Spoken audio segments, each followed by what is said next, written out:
All right, so welcome. My name's Christian from Awaken the Senses. Down below, I'm not sure how your screen shows up for you, but we've also got today as part of our Conversations from Home, which is a series of, I guess, Zoom/Facebook Lives that we do. We've got the amazing, two amazing men, John Moulang and Luke Smith, who are, including myself, preparing for next month's Sydney National Men's Gathering. So without further ado, we are board members of the National Men's Gathering Association, who's going to auspice this gathering. So perhaps I'd probably welcome Luke to maybe just introduce himself, perhaps, and then we'll go from there, and then John can do the same. Yeah, thanks, Christian. My name's Luke. So I kind of was introduced to the Sydney National Men's Gathering in 2019 and have been deeply involved ever since. So yeah, great to be here. Thanks for having us, mate. Thank you. John. Hi, everyone. I'm so excited, and I really like how animated you are, Christian. I must get into that. I'm so stern. Been going down to the Tasmanian Men's Gathering, which is now coming up for its 25th, the next one, next March, and been heavily involved with that for quite some time, to the extent that three of us decided to bring the model of the Tasmanian Men's Gathering to Sydney, and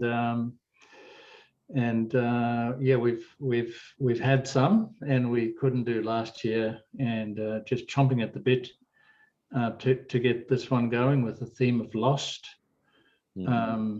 which is a theme that grows and grows and grows every day, and also goes and goes and goes every day. We've secured a fabulous venue on the south coast, Bamarang, probably the best I've ever come across. So very excited to be a month away from our 2021 gathering. I think it's a beautiful opportunity when we talk about, you've used the word gathering, John. I know in the past when I've attempted to talk about gatherings, I've often explained to people that it's not a conference as such, where you would see a select number of speakers and whatnot. With a gathering particularly, this is probably quite a long 4-day gathering. Luke, what's the best way to probably explain the word gathering and why it would be probably something different, and for someone else that probably isn't even aware that these things happen, these things go on? Yeah, I think for me to certainly what we do, and certainly leading from the group we were born from in Tasmania, which I've also been involved with the last year and a half. It's a kind of a different model. It's not really about the presenters. It's not really workshops.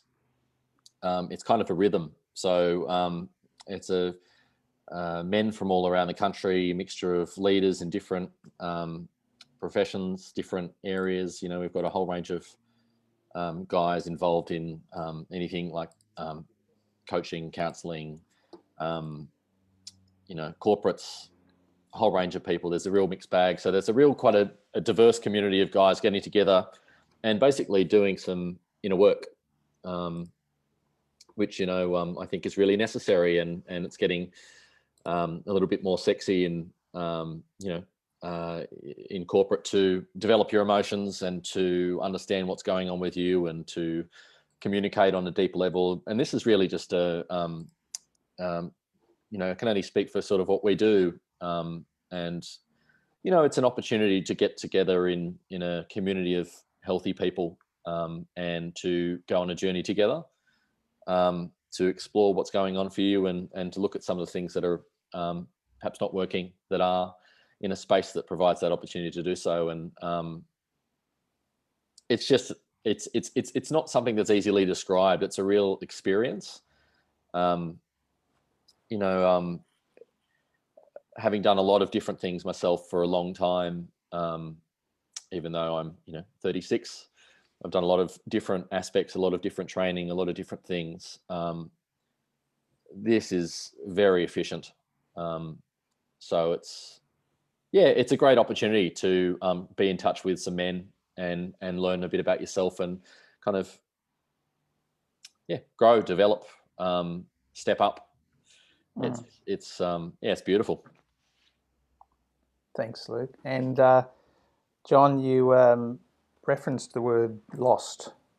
Just as a context for those that are watching, a couple of years ago when we were planning last year's gathering, we came up with the theme of get lost, actually. So get lost, not actually, but get lost. And that played out in different ways in terms of what that meant for different people, the desire to go somewhere to get lost and find yourself. And there was so many different interpretations of what get lost meant. And in the lead up to the gatherings, there's certainly a lot of men's work, men's circles work, where we meet up on a weekly basis. And obviously with last year being as interesting as it was, it actually was, it's always it was a Midas touch almost word, because it actually, at least from my part, I'm not sure how it is for your experience too, John and Luke, about it actually created more lostness for particularly for a lot of men's groups and obviously men's retreats, gatherings, where it was almost like we had to reinvent ourselves, because certainly in my experience, gatherings, particularly when they're a face-to-face gathering, there's a lot of connection, which is often achieved very much in a face-to-face environment. And last year certainly threw a lot of that out the window. Did you find it was the same experience, given that you've done men's work for a long time, John? How did you find last year, and was it that sense of lostness for you? No, not really. I felt more survivor's guilt than lost. I felt very privileged that I have a wonderful, spacious apartment to hang out in and be isolated in, and get home deliveries to, and all that kind of stuff. And the workload didn't diminish. But the concept of lost is so huge. It's constant. We're losing all the time. For instance, if we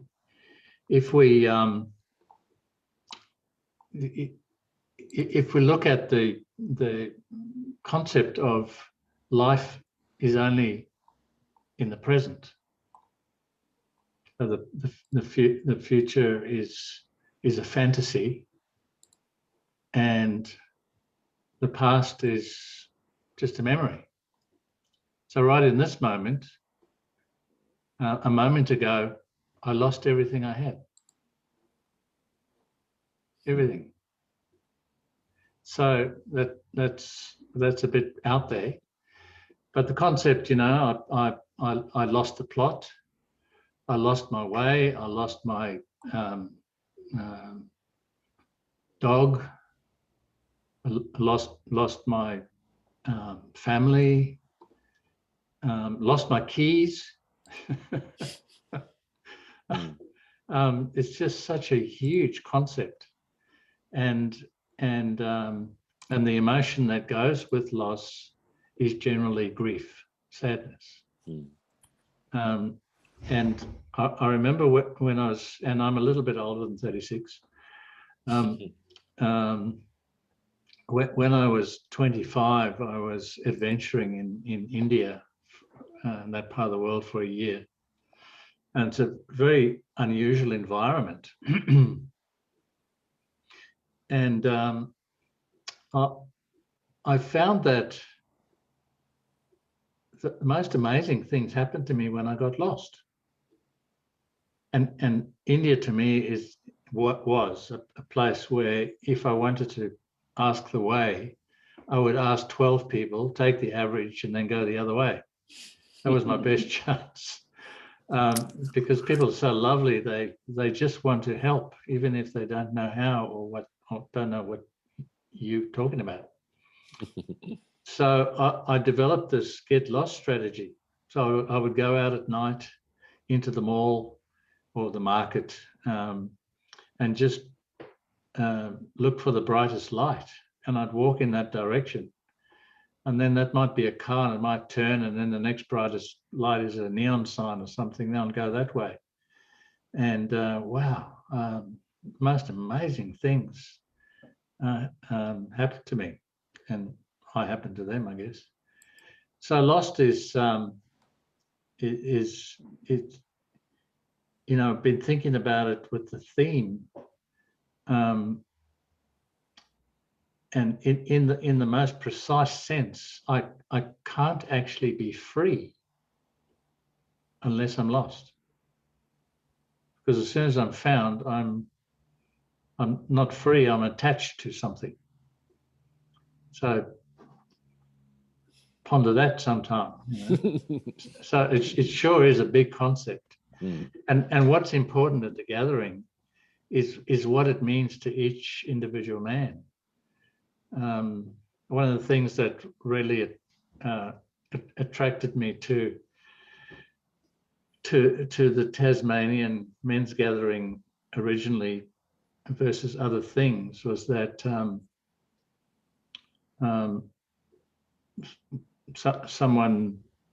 one of my mentors said, nobody owns this work. It's not written down. There's no rule book. There are protocols, but it's just open and experiential. And it's not about religion, politics, philosophy, even opinions. It's about setting up an environment for each man to explore himself, not the guy next to him, but himself, as you guys know. So, how about you, Christian? Loss. Certainly last year was, for me, was a period of lostness. Certainly working from home, that whilst that brought great joy to reduce the travel that I'd normally had in a given week, but I actually at the same time felt that the identity that I had to take on board working from home, there was a much more clouded view of, am I in my work? Am I the work daddy?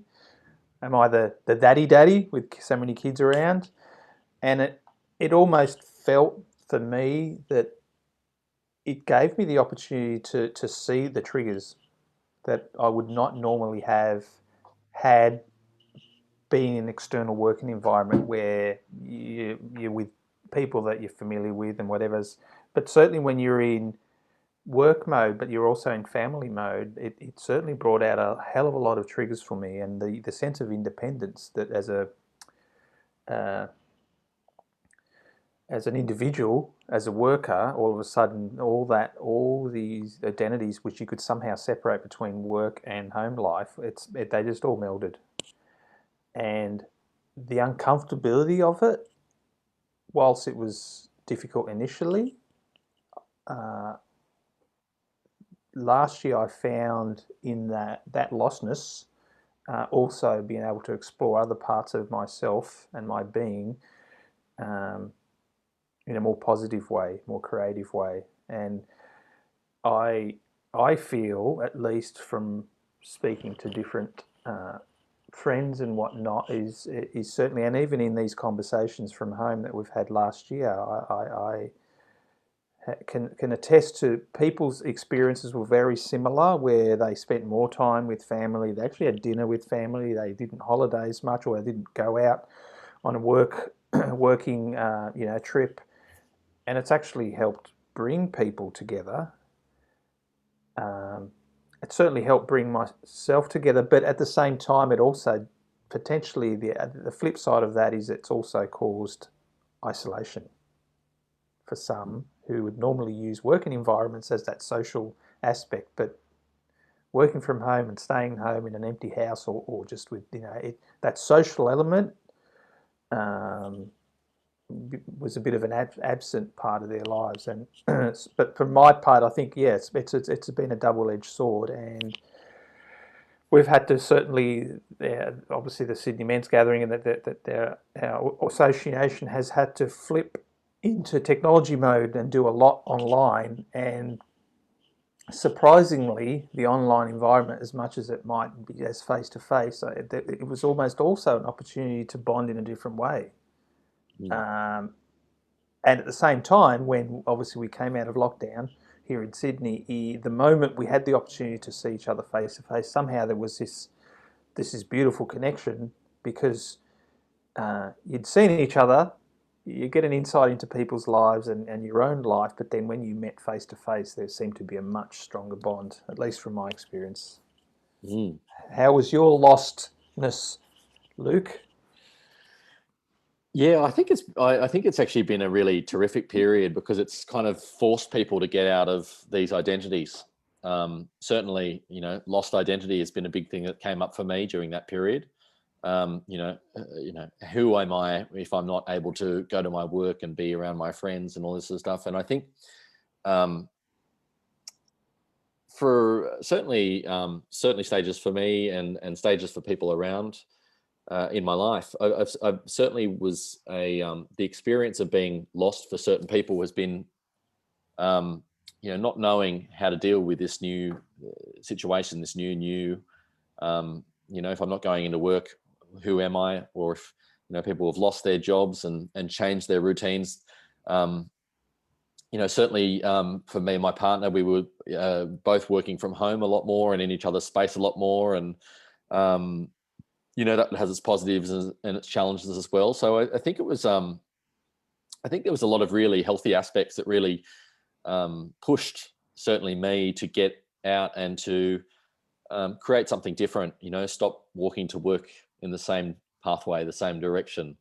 I was very fortunate. I have dogs, so I got to do all these, I got to go out and do dog walking, and a lot of my clients, I'm working in the care space, so I got to see clients and take them out to places. And so I had a very privileged experience of being of that period, but certainly have found the experience of lostness in my own life to be one of the most challenging to do on my own.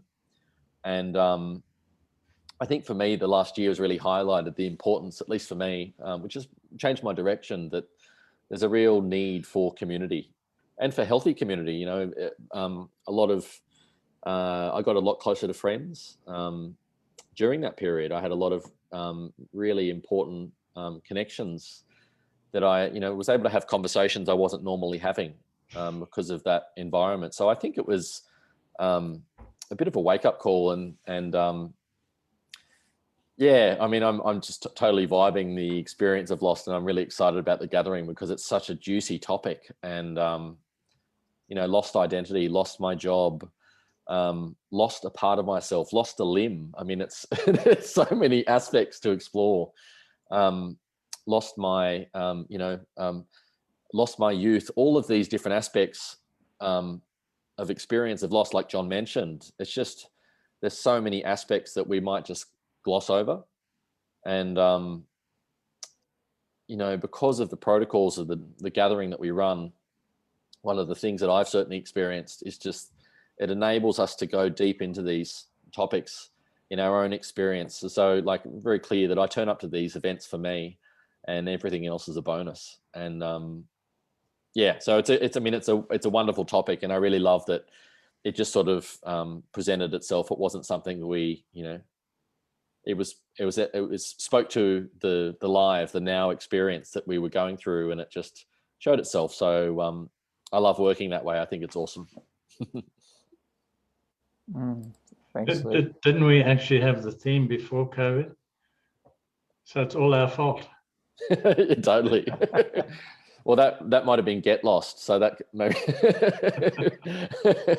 That certainly happened, and it was actually really interesting because part of the exploration of the theme of Get Lost, one beautiful thing that phrase that was shared by one of the team leaders was this essence of being a vulnerable warrior. And as much as there was a contradiction in those words, it breaks down some of those stereotypes that we've got to be solid, we've got to have this amazing warrior energy about being able to handle everything and be resilient, but at the same time vulnerable enough to be able to speak about our emotions, speak about our triggers, feel our emotions. And one is to discuss it and say I'm feeling sad or angry, or I'm handling certain situations a certain way. But one big aspect, at least from my personal experience of going to the first gathering a couple of years ago, is two things: learning to acknowledge my emotion and to really sit with that uncomfortability and that inner resistance to say, I don't want to feel sad, I don't want to cry, I don't want to feel vulnerable. But at the same time, at least my experience being with other men, I struggled to even hug my own son because of my own role modeling with my own father. And so learning to just feel that vulnerability, and I hug my son heaps now, and if it wasn't for the last couple of years of being able to be around positive male role models where you acknowledge each other's presence with a hug or whatnot, whilst that was very confronting at first for myself, particularly in that first gathering, there was some it was like there was something a part of me that shed a few barriers, a few walls that I knew were there but chose to resist or not acknowledge. And I found that was one of the biggest contributions to a shift in the relationship with my own kids, is as much as I'm the man that's, people will look up to as a father, at the same time there was this vulnerability about the love and the affection and that you can have for your own kids, or for certain friends and family, or even work buddies who would not normally have had a discussion, but all of a sudden I found myself being a mentor without really thinking about it, really not tuning into it. But there must have been something about the presence, the way I carried myself, that vulnerability and that trust and honesty within myself has allowed others around me to show their own vulnerabilities. For me, Christian, that just speaks perfectly to the, being around healthy, high-functioning men in this case, because there's certainly women's circles as well, but being around healthy, high-functioning men, leaders at different ages, I'm just relating to what you're saying. It enables me to actually just be comfortable in my own skin. And from that place, then that becomes the mentoring. It's like just the behavior. It's almost like it's not necessarily something that's said or done or learned. It's actually just being around the behaviors. So I really resonate with what you're saying. And just think that it's almost like it's just learning to be comfortable in our own skins without having to be anything else or do anything else, which is perfect in experiencing lost, being okay with being a bit lost. It can be a beautiful, beautiful experience, and it can be a bit challenging, but it's, look at the work you're doing now too. And it's just, for me, so awesome, and attributed to how you're behaving, how you're, how you are. Anything to add to that, John? I think something really important that I'd like to share is that there's a lot of work around for people to tap into, and especially things that are considered in the New Age basket. It's all about love and light, and which is great. But one thing about our gathering is that we don't deny that everything has a shadow, including me. And and I think it's very liberating for many of us to get into an environment where we can actually acknowledge that there's a darkness, and I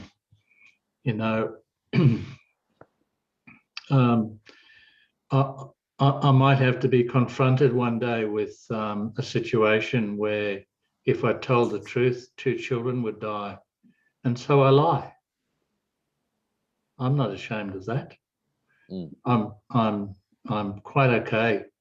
I've explored the shadow parts of myself very deeply and extensively, and I think that is that is so valuable for a lot of men to discover, that it's okay to own up to having a bit of darkness, and that and that the pressure and the strain of denying that is just so depleting, and to stop denying it is so liberating and energizing.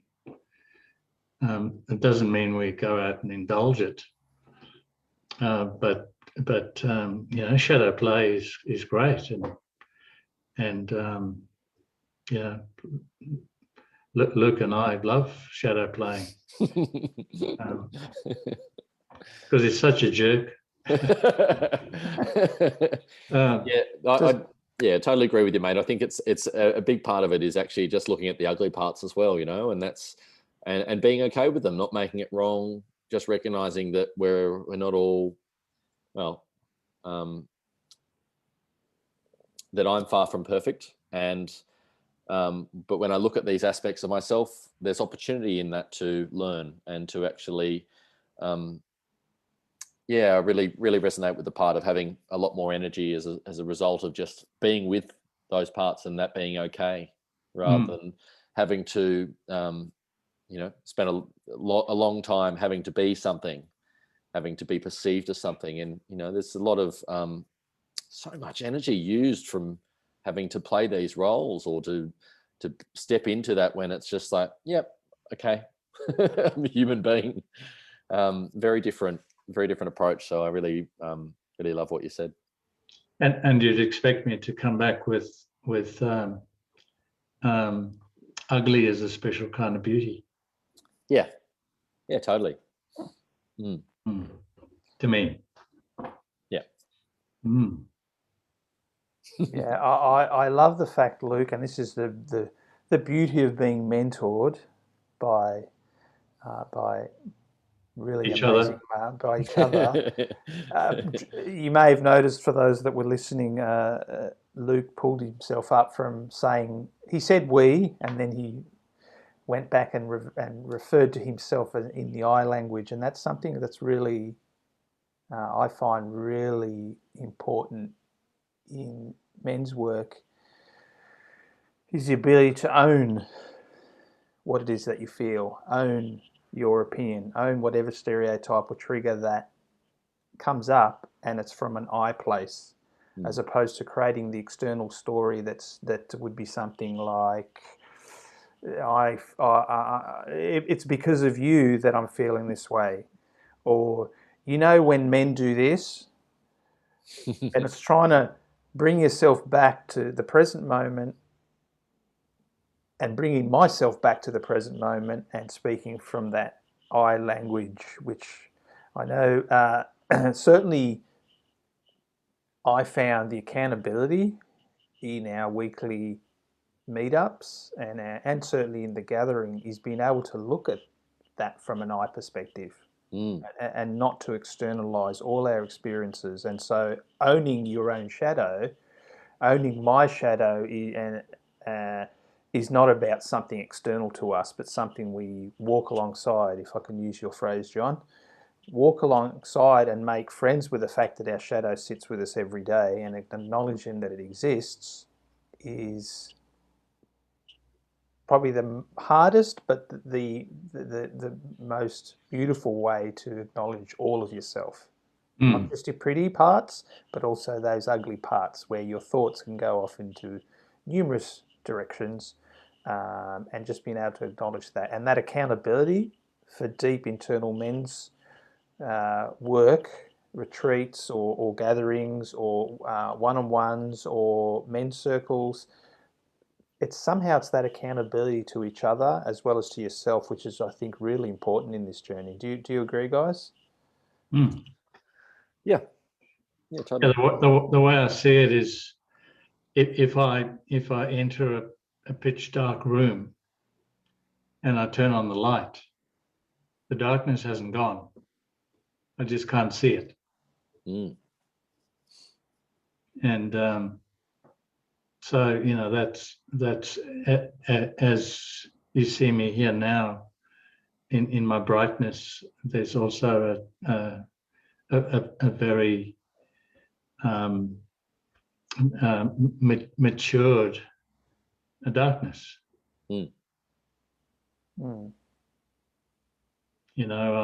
I sometimes need the aggressor.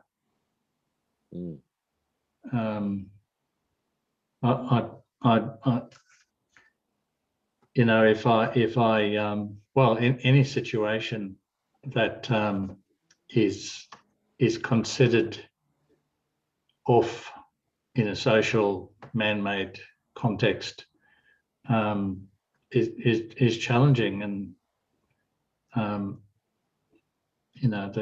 there's all those parts in there to call on. So I just went through a deep and long process to acknowledge them, meet them, befriend them, hang out with them, and love them. And they're so happy to serve now. It's a very empowering experience, actually. I think it's an aliveness, and that's sort of what I'm reflecting on with your share, John. That and certainly my experience of coming to the gathering and to that environment, that it creates a more of an empowered sense of, okay, yep, I'm becoming a bit more responsible in my experience, taking accountability for the good and, well, we won't go into the good and bad, but the all of the aspects of myself rather than just some of the good stuff maybe, and learning to integrate and use and harness that, and it's it becomes very easy. And I think with practice, and I think there's I'm working with men professionally, and a lot of the patterning that's going on with guys in real challenge is that not being sure of how to get out of a situation, being stuck, having some type of barrier in the way, and so I think actually exploring this kind of lost parts or the challenging parts really just provides such a window of opportunity, and that's why it really needs to be done in a community of people that have that experience internally that can just be shared and moved and shifted, and that's why I love doing this stuff. It's just there's never completion. there's always something to do and something to work on, and but it's it does certainly does enhance one's experience of living, and that's what brings me back. Yeah, great. Coming back to Lost, that there's this aspect of I was born and I was just normal, natural, whatever, and somewhere along the line, in the part of the trying to navigate the big conditioning and the you know, the environment and the family and all this kind of stuff. Somewhere along the line, I lost my confidence. I lost, you know, my self-belief, things like that, and just I can't begin to imagine who or where I'd be if I didn't have the environment and the support and the friendships to get that stuff back. Totally. You know, to have been one who would have a condition that's like a chronic shyness and have seizures, and now, you know, get up on stage and perform and write a book and put it out for 7 billion people to criticize, and it's just so different. John, sorry. And just looking at, you know, Christian, if I can refer to the kinds of things that you've done in the few years that I've known you, and where you've come from and where you've come to, is extraordinary. Totally. Extraordinary. You won't tell anyone, but you've had a lead role in a feature film. You're busy with your second book. You produce the most amazing music, and so honoured to have you as the music master for our gathering. Thank you, John.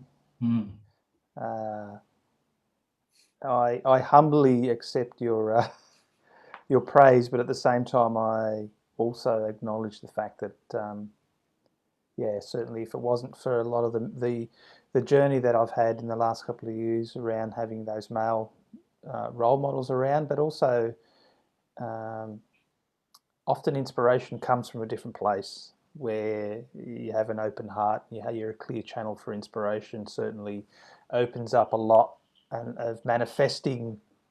And that was a big journey for me, playing music most of my life. And I remember talking about that at the first gathering, about identity and the fact that, you know, music was so much, and in the absence of music, well, who was I? And as much as I'm a father of 5, which is obviously amazing, but at the same time, I had this identity of being a musician, and if that was taken away from me in some form, I really didn't know who I was.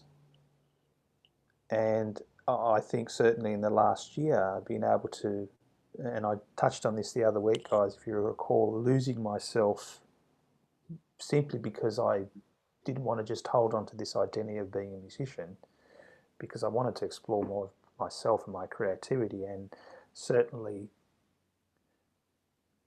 that lostness has helped find other aspects of myself. I got it wrong, didn't I? Even the irony of, and for anyone that's watching, it's not compulsory to wear a beard to have facial hair, just in case, given that the 3 of us do. But I think it's a really interesting thing about identity, and I wanted to connect a lot more to my masculinity, and that was one of the main elements of it was almost one of those little voices that told me, do the gathering because I want to be around male energy, right? And it was like it was a desire to feel some masculinity, because I felt that I probably had this vulnerable part of myself and I needed to balance that out. And the irony is, over the years, and certainly last year, I started growing this beard, and there's this certain tribal, and often people talk about tribes and whatnot. Again, I shouldn't externalize, but at least I found even just growing the facial hair, felt there was this opportunity to explore different parts of my face. What did I look like? What does it look like with longer hair? And how does that affect how I'm seen, or how does it affect how I see myself? And I just think it's been a certain godsend in a way, because it's allowed me to explore more aspects of myself. Yeah. one of the fathers of this, for want of a better term, men's movements, Robert Bly, talked about how with the women's liberation movement in the 70s and around about that time, a lot of men went, this whole patriarchy system is not good. It's just not right, and all that kind of stuff. And Robert Bly made the observation that many men threw out masculinity when they threw out patriarchy, and so a lot of the women were devastated that men around them just didn't have any masculinity, and it's a fine distinction for some between the two, and I think a lot of what happens, and maybe what you're describing a bit, Christian, is reclaiming masculinity without having to be patriarchal. Well said. Yeah. I really think the important part of this type of environment is that, and certainly what I've seen in my own life, is that how do we know what functional is unless we've experienced it? We and what I mean by functional, like a healthy relationship. If we have if we're in a bad experience or a dysfunctional relationship, and that's, from a young age, that's our normal. Dysfunction is, we need to actually experience something outside of that. And I think part of certainly one of the biggest gifts for me in coming to this environment was actually recognizing what healthy looked like, which enabled me to grow into that, or to step into that myself. So I think it's a lot of it's behaviorally, a lot of it's just by being around healthy community, which is not that accessible, particularly during a global pandemic. So it's, how fortunate are we in Australia, where we can actually still get out and about and around, and still go to the park, still go see people, go to restaurants. You look at the rest of the world at the moment, and it's messy at best. And so we're very fortunate. So and how fortunate are we to be able to hold this type of event and have 60, 70, 80 men in a room together. It's just incredible. So I'm very grateful for that, for sure. Yeah. I think from our recollection, the gathering we had last, at least the Sydney one, we had 70-something men, I think, aged between 21 and 76, if I recall. Such a wide collection of different experiences, different backgrounds, different working environments, I guess, different types of work. And certainly there's certainly in the team that we're putting together to help run the gathering next month, again, there's an array of different experiences, different journeys. Just to touch a little bit, John, before we became on air, we talked a little bit, certainly, because the gathering is in the South Coast, in Nowra. And I know mental health and well-being has been a topic for many years, I think, on a lot of media agenda, especially sportsmen, in terms of what's been going on there. And I'm aware in the South Coast they have had a number of men who have taken their lives. And I just wanted to just have a bit of an insight. I don't know whether John or Luke can comment on that. Just a bit of an insight. Whilst the gathering looks at different aspects, that is certainly something. What kind of care and what kind of is available, particularly if there was someone listening to this and said, "Look, I am stuck," as Luke referred to. What kind of support is there in a gathering like this? I think it's really important to stress that the men's gathering model that we have is not therapy, but it can be very therapeutic. We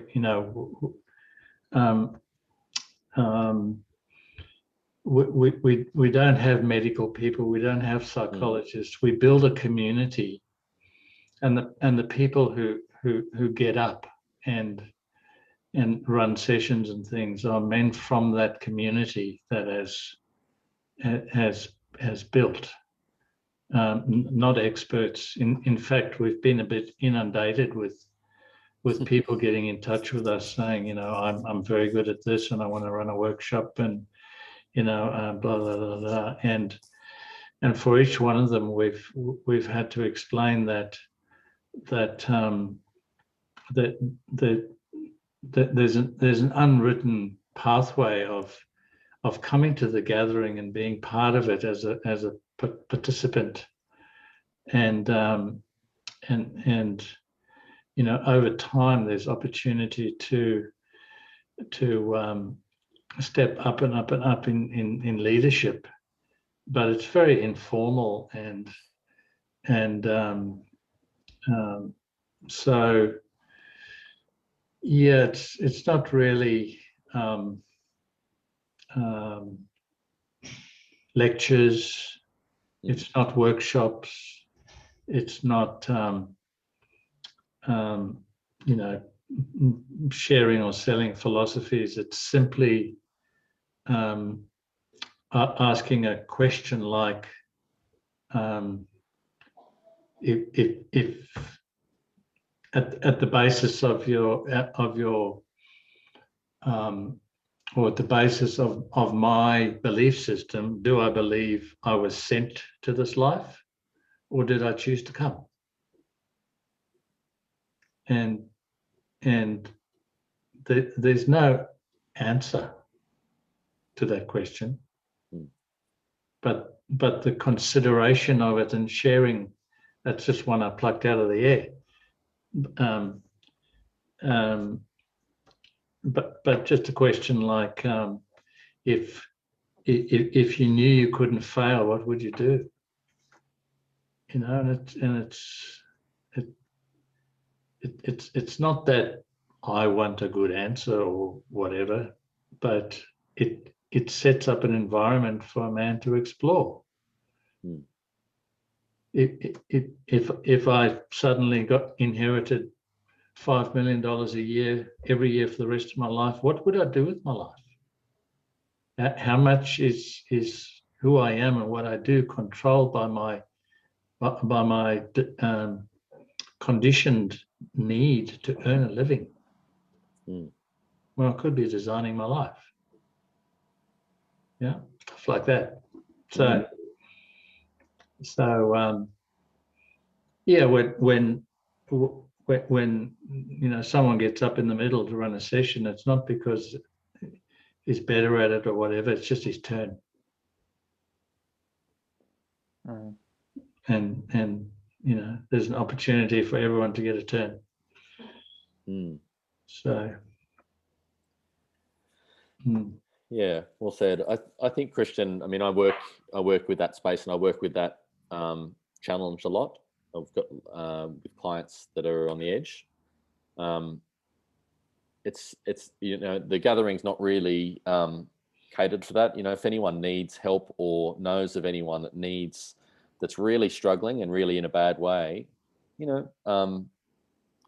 encourage them to get the support that they need. There's counsellors and therapists and a range of services and support lines to do that. This is just sort of reassuring and reaffirming a bit what John is saying, that it's not really intended to be therapy, this type of event. It's an opportunity to step into oneself, to explore. And the environment, because of the way it's run, it's dynamic, it's alive. A lot of the sessions will be designed and changed based on the needs that present themselves at the event. So it's quite unusual and terribly exciting because of that. so it's not really catered for that, but there's the protocols of the event essentially keep everyone there safe. A big part of the environment is to create a big safe container so that every man can actually relax and to start looking at some of these things in an environment that supports it. And we've got things in place.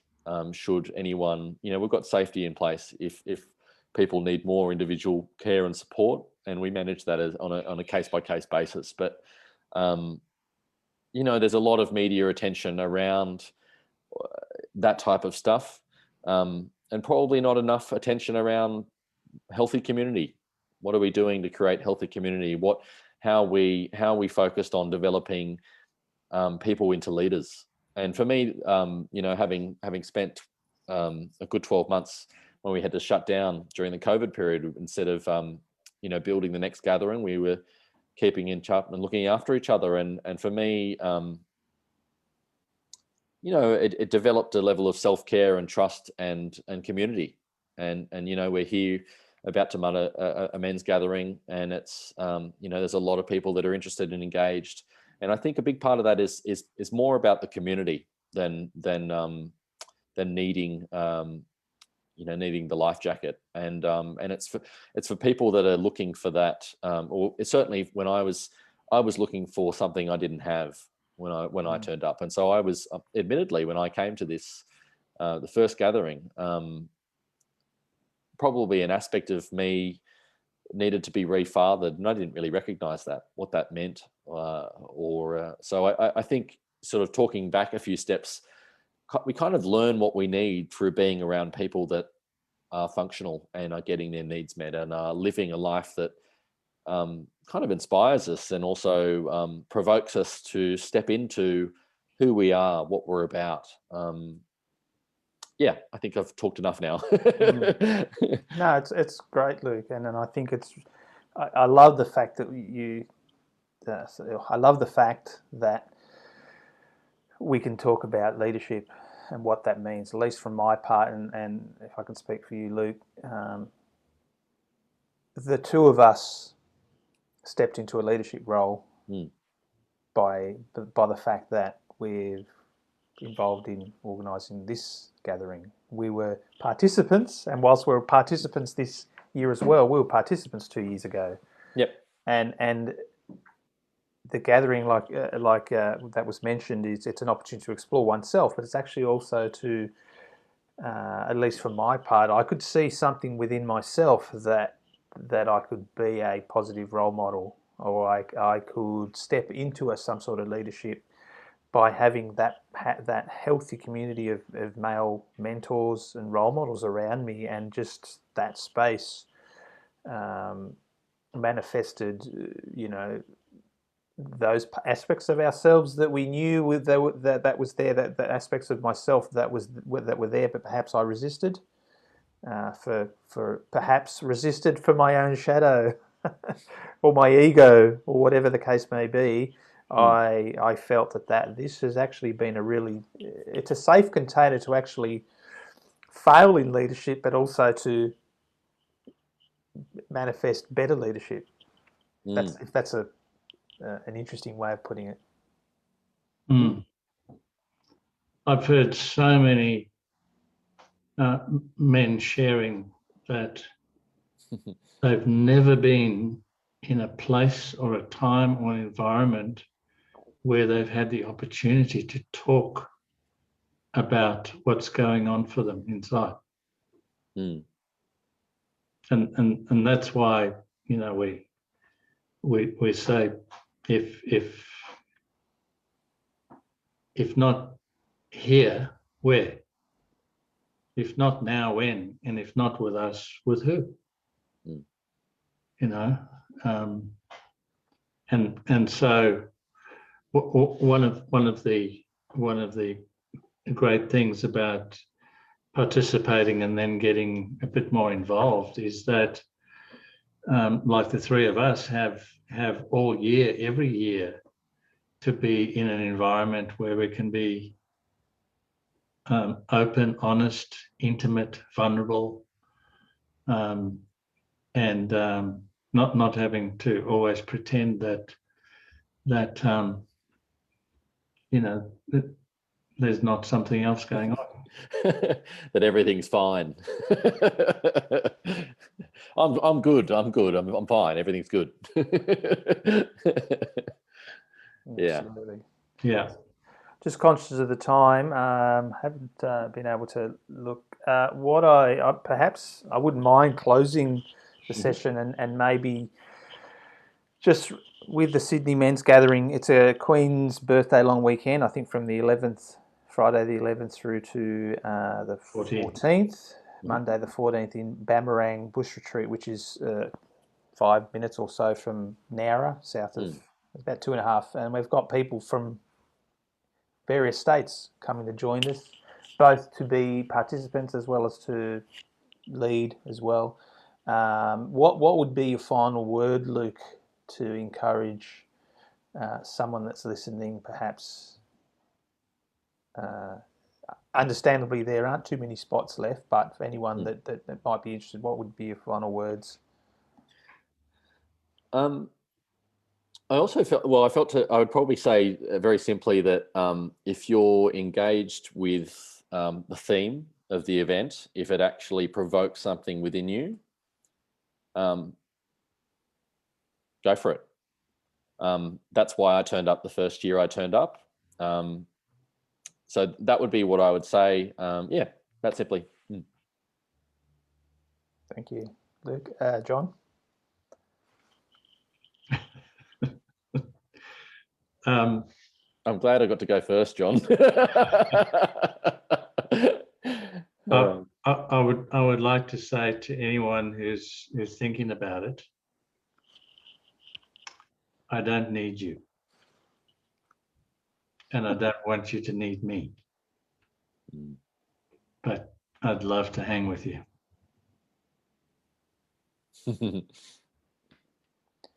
John always. I can't even follow that up, John. Never can, and I won't actually. I'll leave you with the last word. Well, try and be provocative.